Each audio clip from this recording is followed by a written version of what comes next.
La femme a enlevé sa bague et l'homme a remis son téléphone. Tous les autres étaient terrifiés par le voleur, mais j'ai joué le jeu et j'ai même pris l'argent de mon collègue. Mais je n'ai offert que mon argent et je l'ai supplié d'épargner John. Cela l'a vraiment mis en colère. 还有我不能拿的。死人的钱你能拿吗？ John était mort dans un accident et j'avais promis de le ramener dans sa ville natale pour l'enterrer.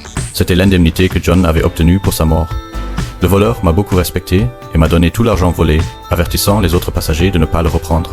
Mais dès que le voleur est parti, les passagers ont montré leur vrai visage.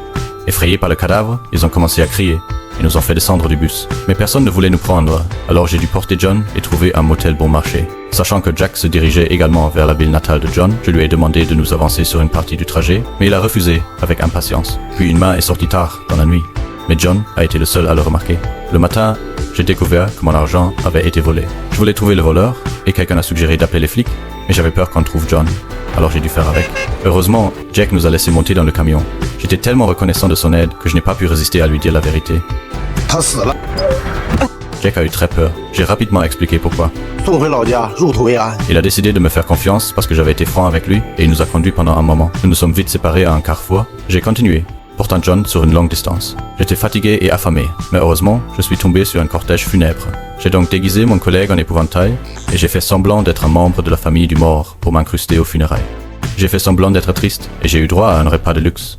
Mais j'ai découvert que le vieil homme dans le cercueil était juste à côté de moi. Il n'était pas vraiment mort. Il voulait juste assister à ses propres funérailles de son vivant. Le vieil homme a été touché par mon histoire et m'a donné une charrette à bras. Je me suis mis en route en tirant la charrette, puis je suis tombé sur une charrette à bœuf. J'avais surmonté des obstacles tout ce temps. Allais-je perdre face à une charrette à bœuf? J'ai fait de gros efforts pour avancer. Heureusement, un jeune homme m'a aidé. J'ai réussi à prendre la tête, mais en descendant, la charrette s'est cassée. Je suppose que je n'aurais pas dû m'en réjouir si vite.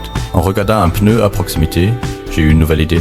J'ai fourré John dans le pneu, en direction de sa ville natale. Nous sommes repartis tous les deux. Je faisais juste une pause, mais soudain, il a roulé de manière incontrôlable. Tout comme ce voyage, il a touché le fond. John a été éjecté. J'ai accidentellement trouvé une liasse de billets cachée dans la semelle de sa chaussure. J'ai donc dû en emprunter un peu pour manger un morceau dans un restaurant. Quand je suis allé payer, le gars m'a fait payer 3000. Les voyous m'ont fait peur, alors j'ai dû puiser dans l'indemnité de John. J'étais un lâche si inutile.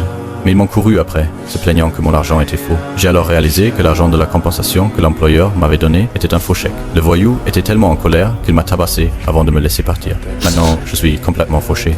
Je dois rompre ma promesse. J'ai trouvé un bouquet de fleurs à proximité et j'en ai recouvert John. Ensuite, j'ai creusé une tombe simple, j'ai vérifié l'espace pour lui et j'ai décidé de le laisser dans cette campagne tranquille, loin de toutes ces histoires humaines désordonnées. En fait, j'ai commencé à l'envier.